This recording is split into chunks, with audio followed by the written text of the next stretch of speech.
Today, we're going to finish our series, Gifted, Made for a Purpose. Now, over the last 3 weeks, I've been kind of focusing on the fact that if you really want to know your purpose in life, then you have got to understand that you are gifted. I don't care who you are. I don't care what you've done. I don't care where you've been or where you're at right now in your walk with the Lord. If you're just a newbie or you're an oldie, that you have been gifted. And it's important to understand that because it is your gifting that will help you both find and live out your purpose in life. And as I've been going through this series, and I use the word gift, gifting, gifted, I've kind of been referencing the idea of the spiritual gifts. But as I close out today, what I want to do is help people to understand that there is more to God gifting you towards your purpose than just your spiritual gifts. The reality is that God has been shaping you since before you were even born to walk out the purposes that He set before you. We see that in the book of Psalms, chapter 139. I'm going to read verses 13 through 16 from the TPT translation. I love that we get new translations all the time. You got to be cautious with some. This one's called the Passion Translation. And I just love sometimes how it words things, as long as it doesn't change the meaning behind the original scripture. And the author of the psalm says this: "You, God, formed my most inner being, my innermost being, shaping my delicate inside and my intricate outside, and you wove them all together in my mother's womb. I thank you, God, for making me so mysteriously complex." You know, to me, part of the faith and Christianity is sometimes understanding our biological makeup and how, I don't care what science tells us, that our bodies couldn't have went through evolution and just by happenstance ended up how we are today, that we are amazingly complex. There is nothing outside of God that could have got us to how our bodies function today. And I don't know about you, but sometimes I read articles and I look at that kind of thing, and it just gives me this awe of who our God is. Every single piece of us plays a role in who we are.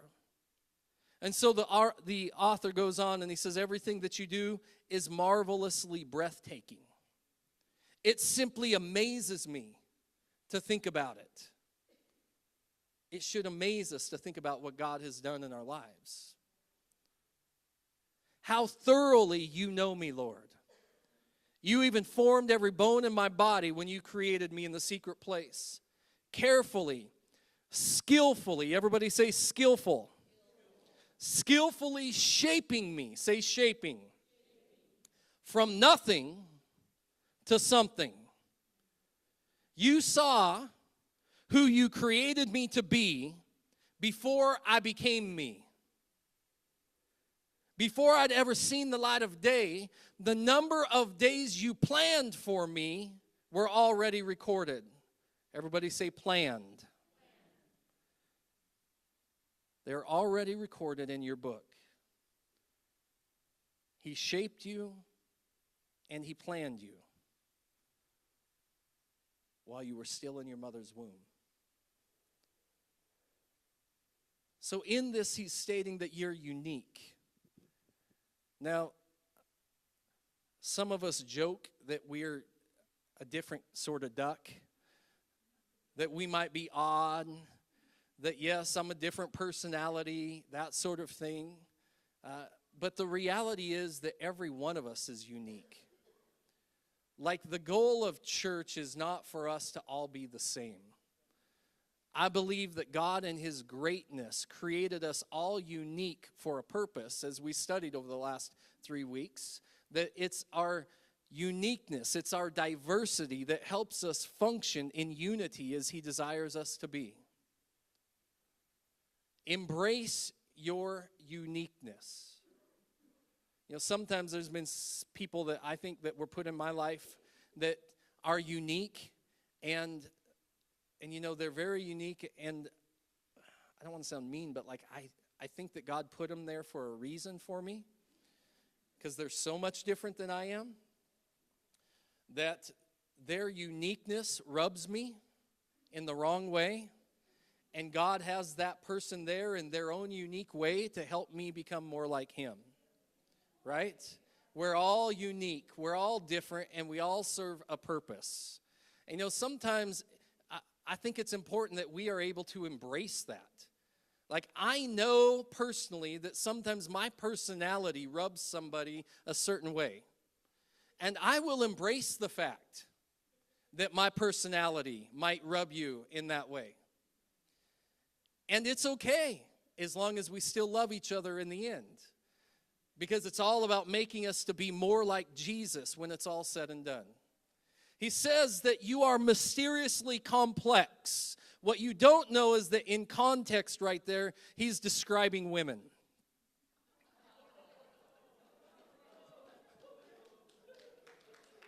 All right.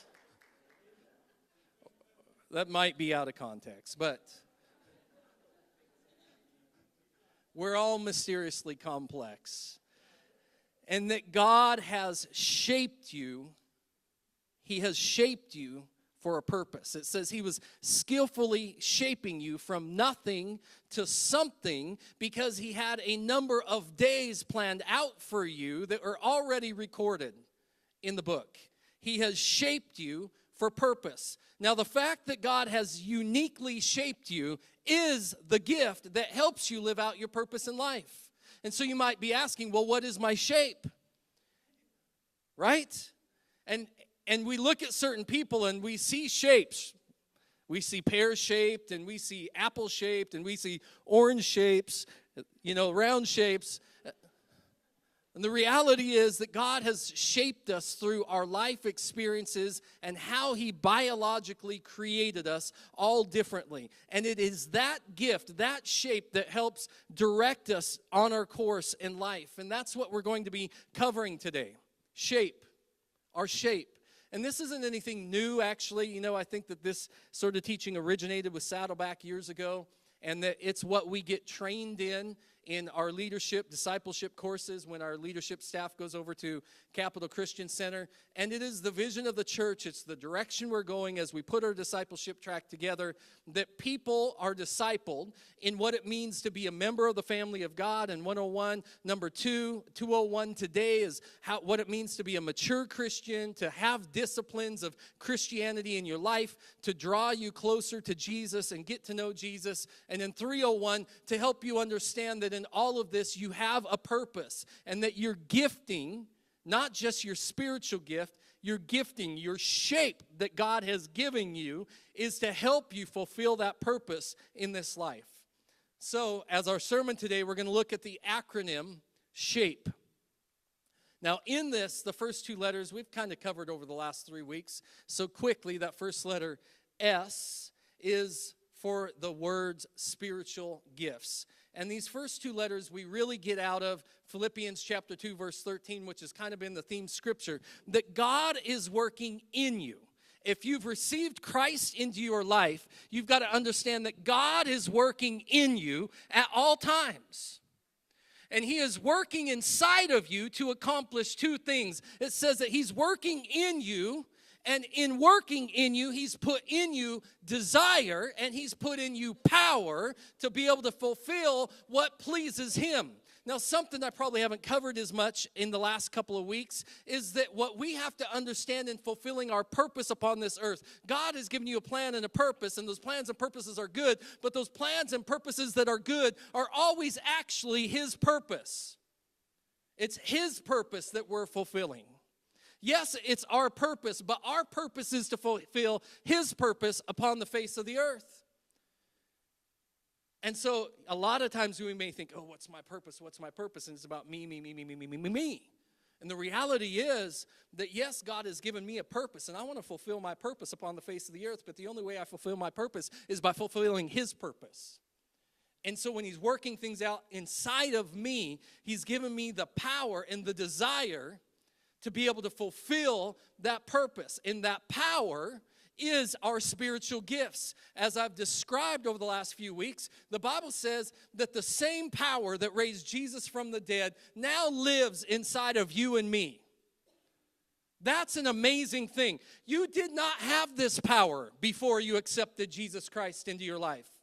You may have thought you were a powerful person, but it did not compare to the power of God that now resides inside of you. There should be a difference between the power that you had to live out the life that you were living before Jesus and the power that you now have to live out the life that God desires for you to live for Jesus. And the power is God's Spirit inside of you. And God wants to manifest His Spirit upon the face of the earth. He wants people to see Him. He wants people to know Him. He wants people to experience Him. And the only way people are going to know who He is if we allow the power of God, the Spirit of God, to come out of us through the spiritual gifts that have been deposited inside of us. Those are the avenue that God takes to manifest Himself to everybody around you. The spiritual gifts. And so just quickly, the spiritual gifts, I want to just clarify. I didn't touch on this too much because it seems obvious, but for some people, they miss this point. They're not the fruit of the Spirit. And so some people would say, oh, you are such a loving person. Man, you are so gifted. You have such a love for everybody. You're able to love people no matter where they are in life and all that sort of thing. And love is not a gift in this sense. Love is a fruit. It's the fruit of the Holy Spirit. So as much as God's Spirit is inside of you and you're inside of Him, you should be manifesting the fruit, what it looks like to be in God. And the fruit of being in God should be love, joy, peace, patience, kindness, gentleness, goodness, self-control, all those 9 different fruits of the Spirit. And every single Christian should have every single piece of fruit manifesting from their lives. But the fruit is not the gift. It's the manifestation of the ultimate gift, the Holy Spirit. Spiritual gifts, again, are not natural talents. People are born with abilities, but spiritual gifts are given after salvation. After salvation. It's the Spirit of God inside of you that's manifesting His presence upon the face of the earth. Before you were saved, you didn't have the Spirit inside of you. And so there's something that God gives specifically to you and specially for you. And then we need to understand that everybody has one. And when it comes to the spiritual gifts, whether it's one or many, whatever it might be that you have been given by God, they are meant for ministry inside of the church. Spiritual gifts are meant for ministering to each other. And some people say, well, then, we're manifesting God's presence. Like if it's only manifested within the church, we're not just talking about Sunday morning service like people think of church. The church being together, the church doing what God has called it to do, the church moving forward as God has called it to move forward. Like when people join our family, they should see it taking place. Do you know what God said that would draw people unto Him was unity in the church, our love for one another. And so when we are united and our giftings are all different and it's bringing us together and we're all functioning and loving each other and not allowing gifts to divide us but bring us together. And when there's that love and those giftings flowing and everything taking place, guess what they're experiencing? The manifest presence of God. And that's what His desire is. The second letter is H, which is for heart. Desire, passion. It's what we've been studying, Philippians 2:13, that was the other part. It's not just the power that God's put in you, it's the desire that God has put in you. Matthew 12:34 says, you brood of vipers, how can you, being evil, speak good things? For out of the abundance of the heart, the mouth speaks. Everybody say speaks. Proverbs 4:23, keep your heart with all diligence, for out of it spring the issues of life. Say spring. So we have speaks and we have spring. So what we have to understand is that your heart influences what you speak, and it influences what you do, how you spring forward in life. So your heart is obviously an important aspect of who you are. And this is why it says that God is working inside of you, because he's constantly trying to work his desires inside of you to become your desires. Because it's different than worldly passions. It's different than worldly desires. I've had people come to me and say, oh, Pastor, I got a passion for this. I really have a strong desire to do that. And their desire, their passion has nothing to do with Christianity, with God, or the Bible. Like, if you come and you say, I've got a desire inside of me, and this is what I feel like I should be doing, and it doesn't line up with what God has already written down in his word, it's not God. Plain and simple. Sometimes we confuse these fleshly, worldly desires with God's desires, and that's not the case. This heart aspect is always going to be a biblical heart. A biblical heart. I mean, I have had rock-solid Christians, I thought, that have come to me and say, I feel like, God's been telling me to do this, and it's a real desire inside of me. It's a passion that I have. And I'd be like, are you stinking kidding me? Only God can fix stupid.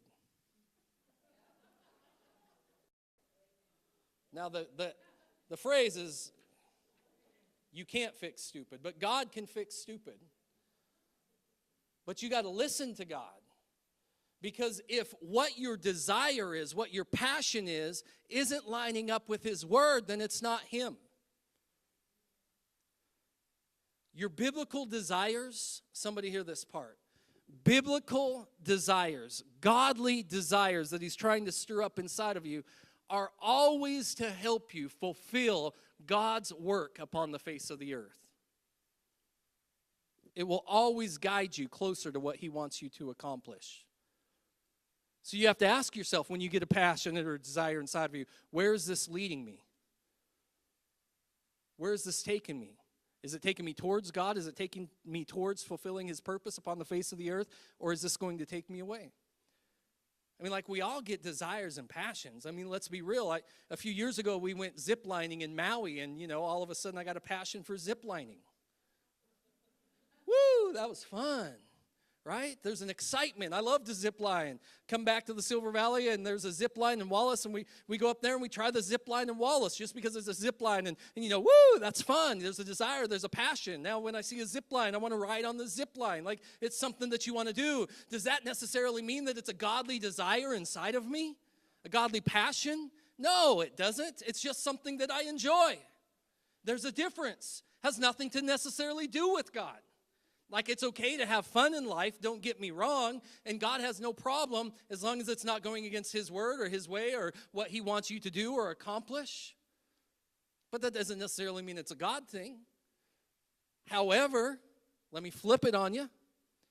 It's quite possible that if you have a desire or a passion and you've prayed about it and God is guiding you in a certain direction and you had a passion for ziplining, that God might give you the ability to build a zip line so that you can evangelize to other people, but your passion is not why you're doing it. Evangelism or the glory of God is why you would do it. So it depends on how that passion, that desire, your heart is guiding you. It's up to you to choose to listen to whether it's God or yourself. S.H.A.P.E. Abilities. Abilities. These are your natural talents. God has given everybody some ability in life. He's given you some sort of talent. You can easily see, if you've lived any time at all upon the face of this earth, there's certain people that are born with certain natural talents. What stands out in our society or our culture is often people with athletic ability. There are just some people that are born natural athletes. I remember growing up, and there were some kids, like, they could play any sport and be great at it. Didn't even have anything to do with the other sport. It didn't matter even if it was the same muscles being used, or balance or no balance, whatever it might be. It just seemed like they could do anything, and they were great at playing that sport. They were just naturally athletic. And then we have people that you know as well as I do when it comes to singing. Like, there's people that have had to learn to sing, that take voice lessons to sing. There's people, they will never be a great singer like me. It doesn't matter how many lessons you take, though I've never taken any. But it doesn't even matter, like, you will never be great. But there are people that seem like from the day they were born, they have the ability to sing anything in life. You have people that can play instruments. I'm amazed when we get a musician up here and we say, what do you play? Oh, I play all the stringed instruments. Like all of them? Yeah, all of them. Well, can you play the piano? Yeah, I can play the piano. How'd you learn to play? I just sat down and taught myself one day. How about the drums? You play? Yeah, I can kind of play the drums. You know, I can pick it up and begin to play. Just like there's this natural ability, every single instrument there is, that they can play that instrument. They have this natural ability. You know that most oftentimes, I don't know if this is part of it, but those who have that natural ability will struggle the most with that ability because it's natural to them. And so eventually that natural ability is something that they burn out on. They get lazy with. They lose their passion for it. It's just always come naturally for them. You know that natural ability, talent, is great, but it means nothing for the kingdom of God. Exodus chapter 31, verses 6 through 11 says this, and this is God speaking, and behold, I myself have appointed with him Oholiab, the son of Ahisamach, of the tribe of Dan. Everybody says, thank God for Dan.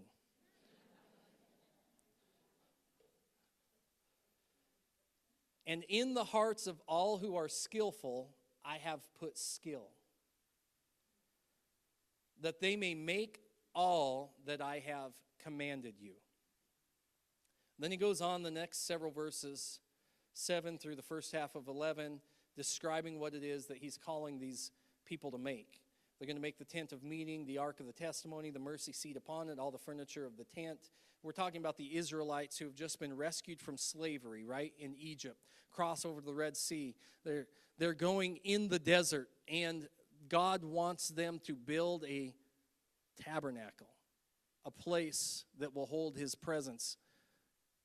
And so he's describing, here's what you're going to build. Here's how you're going to build it. And then he gets down to verse 11. He says, they are to make them according to all that I have commanded you. So understand that up above, he's like, in the hearts of all who are skillful, I have put the skill.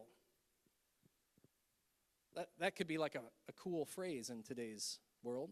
I put the skill in skillful, right? And if we're not careful, the way we read that is that that's what God is saying. He may be referring to the fact that you know, he created some people with the natural ability to be skillful. And I believe that God does do that sort of thing. Creates people with that natural ability. Absolutely true. But I also believe that God, with his creative ability, has created us all with certain talents. And that in the context of this scripture, I don't think that God is just making this point to make it a cool phrase in the society at the time that I put the skill in skillful to point fingers to himself. I think that what he's addressing is that those who are already gifted are going to be refreshed in their giftedness.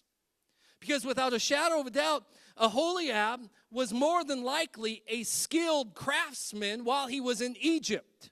Because you know, as slaves, that they had to build things. And so there were Israelites that already had the ability to build things anyways, right? But now that he is with God and God is with him, that God is saying that I have retooled and refreshed the skill in your skillful so that you can use the natural ability that I have given you for my purposes in life.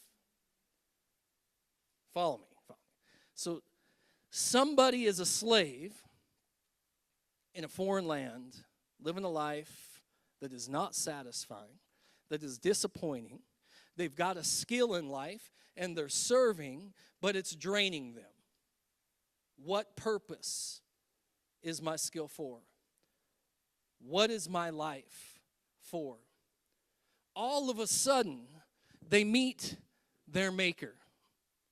God has made himself real to them. And now God rescues them. And he walks with them. And he is with them. And he says, I know that I have created you to be skillful. But I am putting the skill back in the skillful so that now the God-given talents that I have given you, you can use to serve my purposes. And there's a passion that's stirred up again.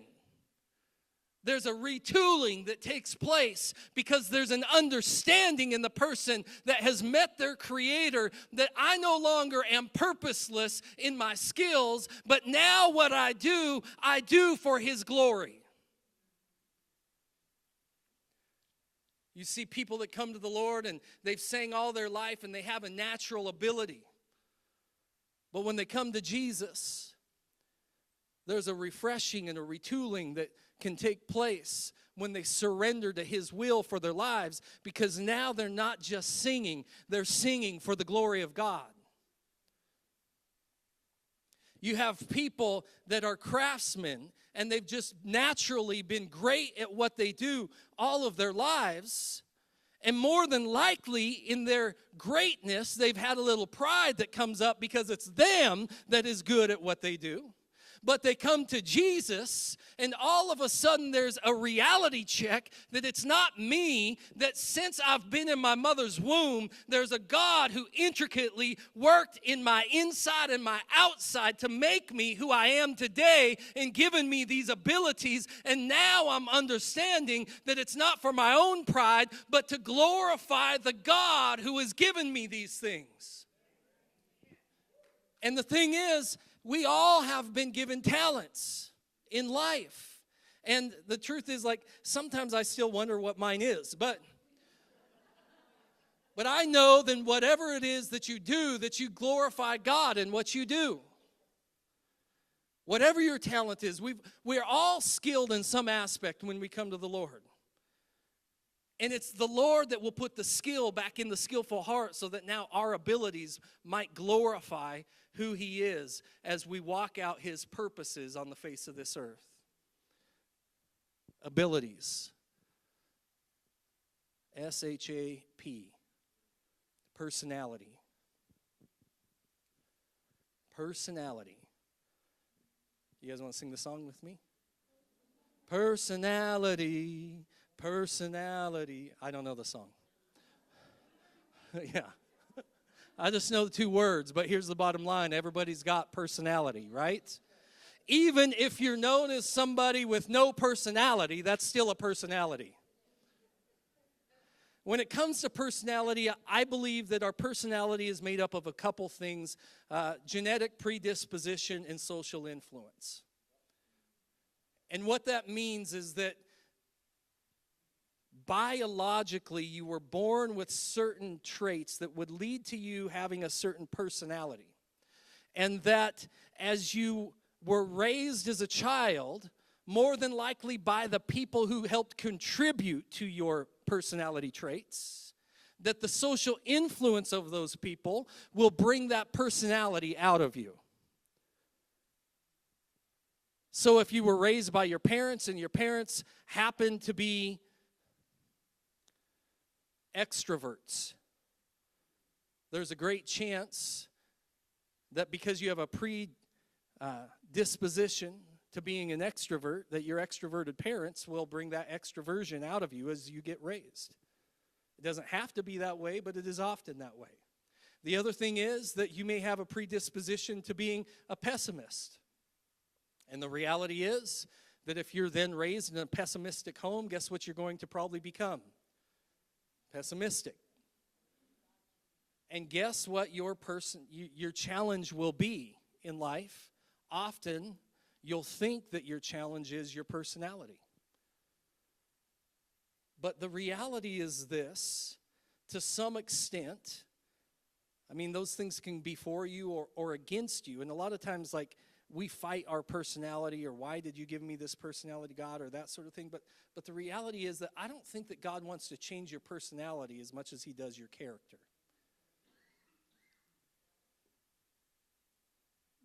Because he created you from birth with a predisposition to a certain personality. And he doesn't create bad things. So the truth is, there's got to be some good in your personality. And what he wants to do is not necessarily change it, but align it. And so you look at somebody like Peter, and what was Peter known as? He's known as the bold disciple, right? He's the one that when Jesus is asking all of his disciples, who do you say that I am? Who do the people say that I am? And they've got all these different answers. And yet it's Peter that would stand up and boldly say that you are the Messiah. Right? And then, Jesus gives him a pat on the back like that didn't come from you, but that would have only come from my Father in heaven. You have the ability to hear God, and you're bold in your hearing of God.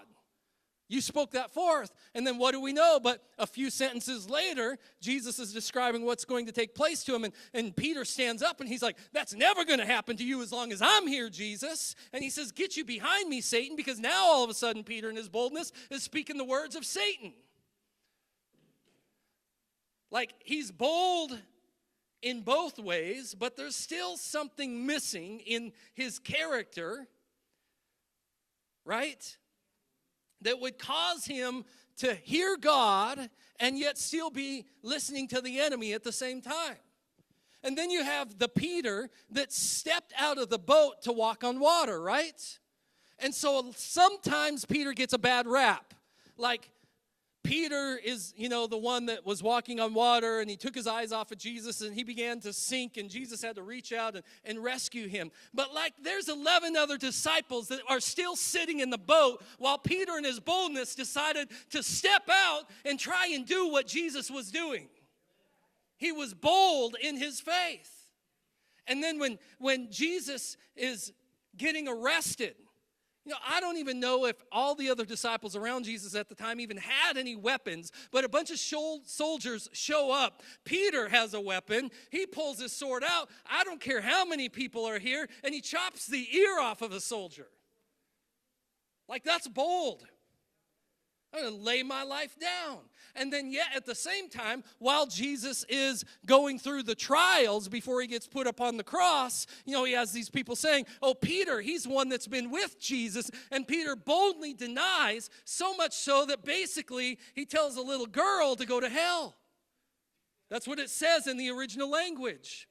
He is bold in saying, I'm not even a part of Jesus. He was bold, but his bold personality is often what got him in trouble because he still had character issues in life.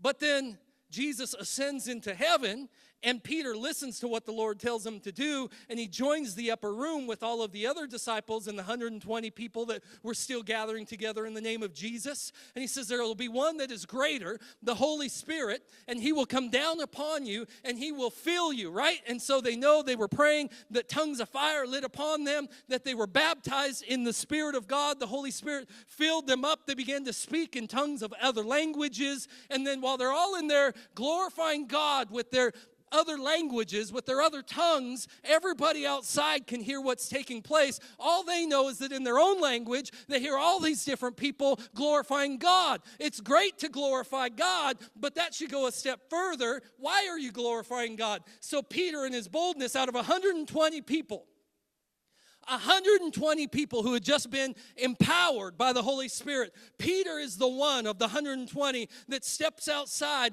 and begins to share the good news of who Jesus Christ is and sees 3,000 people saved that day. He was bold. He's known for his boldness. And then he goes on and he travels with John, and they're boldly proclaiming the good news of Jesus Christ. And the way they boldly proclaim the good news of Jesus Christ is, yes, they speak about the goodness of Jesus, which they should be, but it's backed up by miracles, signs, and wonders. They're seeing manifestation of God upon the face of the earth, helping people understand who God is because they're walking in that place, and then they're arrested for it. And in their arrest, they're brought before these authorities. And the authorities at that time have the ability to decide how they will be punished. They could simply be let go, or they could even be put to death. And yet when Peter and John are confronted, what does it say? It says that before the authorities, Peter boldly spoke. And he was so bold in his speaking, they wondered who he was. Who is this man but a Galilean? Somebody who's probably uneducated. And yet he's speaking boldly like that to us. He must be somebody who has been with God. His personality was pointing non-believers towards God. And then they leave. They're dismissed. They go back to the church. And they begin to pray together. And in their prayer together, what did they pray? They prayed that though I have boldness, Father, that with all boldness we may continue to do your work upon the face of the earth. Like, I've got this personality, and I've got this personality for a reason. So I don't pray that you take my personality away, but I pray that you embolden this personality to be even bolder, that I may accomplish all that it is that you have set before me to accomplish while I'm walking, while I'm breathing, while I'm living. And so if you think about it, when it comes to Peter, the whole orientation of Peter's life had been altered over time. But the character change did not annihilate his personality, so much as to bring it in line with God's purposes for Peter upon the face of the earth. God doesn't care about changing your personality so much as he does about changing your character. But he does want to get the personality that he created you with in line with his purposes. The E, experience. Spiritual gifts, heart, abilities, personality, and experiences. Romans 8:28 says, we know that all things, somebody say all things, work together, right? For the good to those who love God and are called according to his purpose. All things. That means every experience that you have ever been through in life is a part of all things. And if you really understand what God is saying here, he's saying that it doesn't matter what your experience has been. If you will allow me, I will take all of your experiences and I will work them together for good as you are living out my purpose in your life.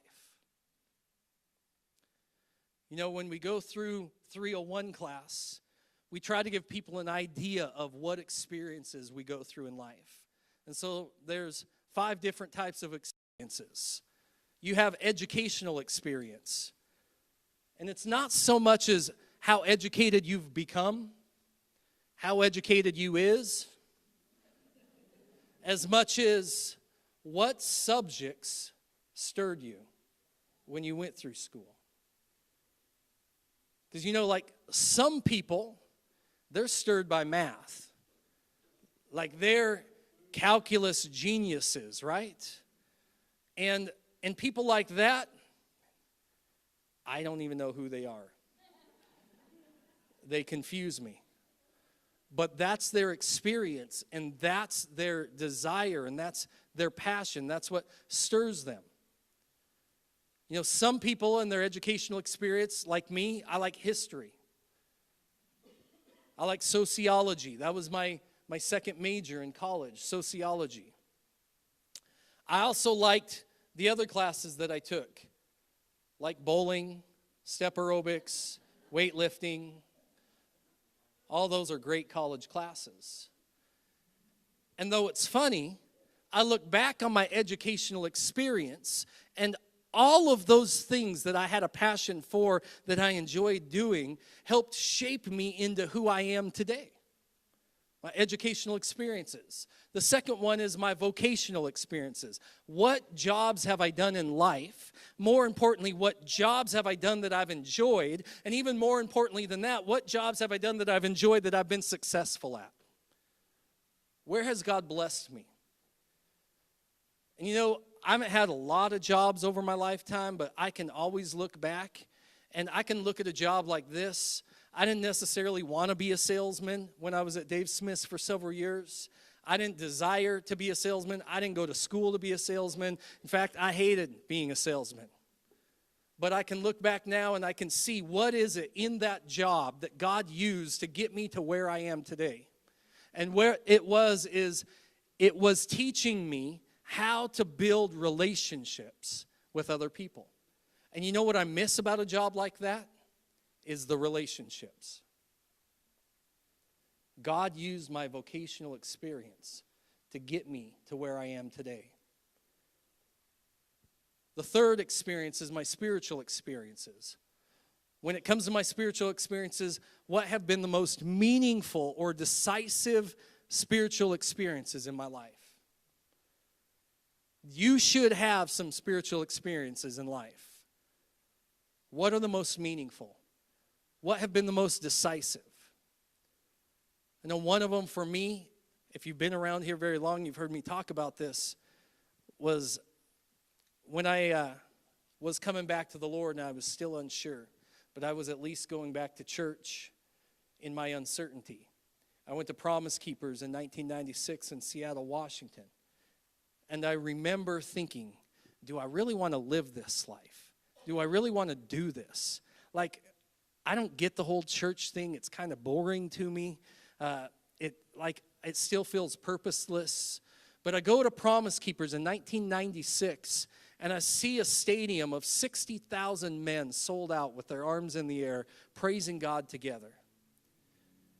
And it brought this inspiration inside of me, like, if these guys can do it, all shapes and sizes of men are standing around me. If they can do it, I can do it. Now, my life didn't change drastically. I didn't become all godly, holy, and righteous right away. Not that I am today. But it was a tremendous stepping stone in my faith that I can look back on and say that was a decisive moment. That was the moment I said, Jesus, I'm coming back. I'd made a promise that I would come back. This day, I'm coming back. And I don't know what it's going to look like, but I'm going to choose you, and I'm going to serve you. And Lord, I just pray that you take me wherever you want me to go. It was a decisive moment in my life. There's painful experiences. We all go through things in life. And I could preach to this for another hour. You can allow your spiritual experiences to make you a victim.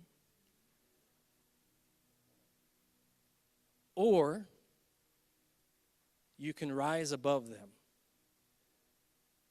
and show that God is the victory in your painful experiences.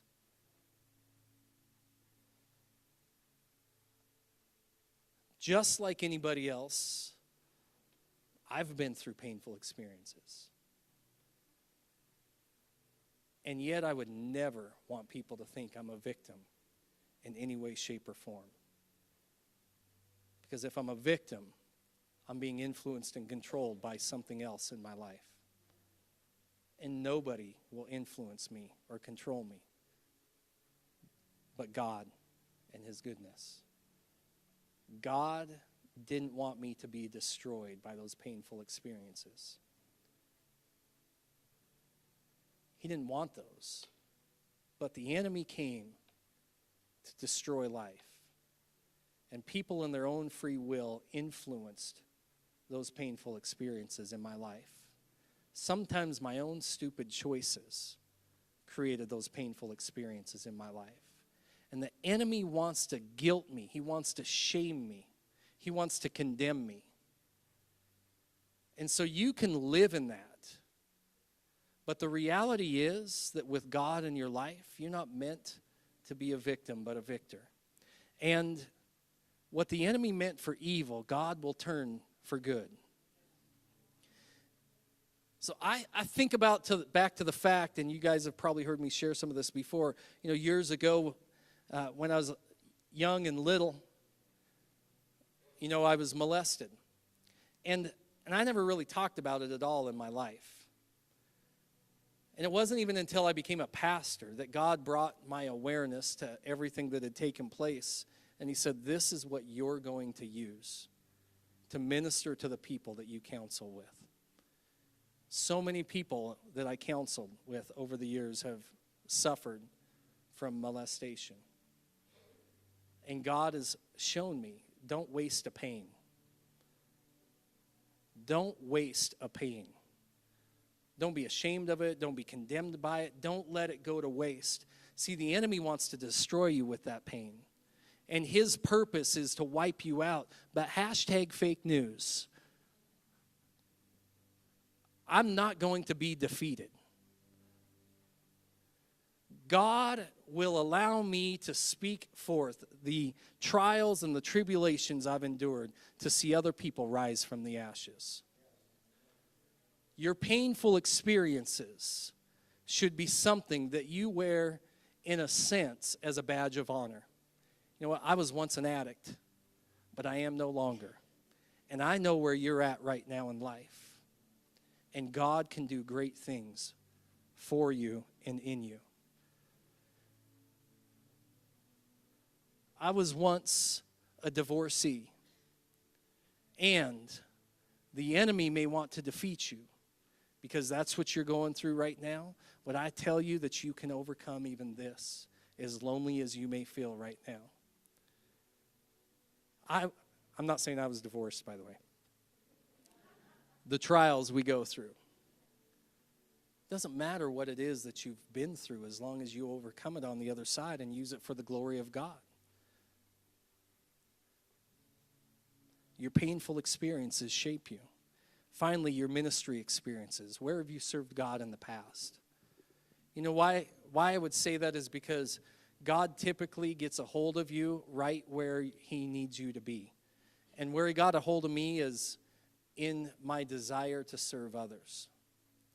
And quite honestly, when I look back on my ministry experience, it's always been serving. And the reality is that whether it was 20 years ago or today, that's where he still has me. Serving, just in a different way. When I look back on my life, I can see that all of these experiences, both good and bad, have helped shape me into who I am today. And I want you guys to understand that God says he will work together all things that you've been through, that you've experienced, for good, if you will allow him and understand that it's for his purpose. What you've been through up to this very moment, who you are today, right now, all plays a part of your God-given shape. Don't doubt, don't question, don't be disappointed in what you've been through. You know what? Don't be ashamed of what you've gone through. It all plays a role. You've just got to allow God to continue to work in your life and embrace who he is shaping you to be. Romans chapter 9, verses 20 through 21, the Apostle Paul wrote, "Who in the world do you think you are to second-guess God?" How often do we ask God why? Do you for one moment suppose any of us knows enough to call God into question? Sometimes we think we're pretty smart people. But I guarantee you, none of us see the big picture like God does. Clay doesn't talk back to the fingers that mold it, saying, "Why did you shape me like this?"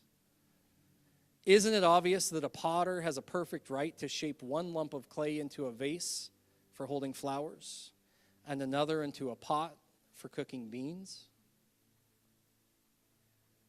Instead of trying to reshape ourselves, we should celebrate the shape that God has given to each one of us. Rick Warren states this: wise stewardship of your life, wise stewardship of your life begins by understanding your shape. You will be the most effective and fulfilled in life when you use your spiritual gifts and abilities in the area of your heart's desire and in a way that best expresses your personality and experiences. Let's pray.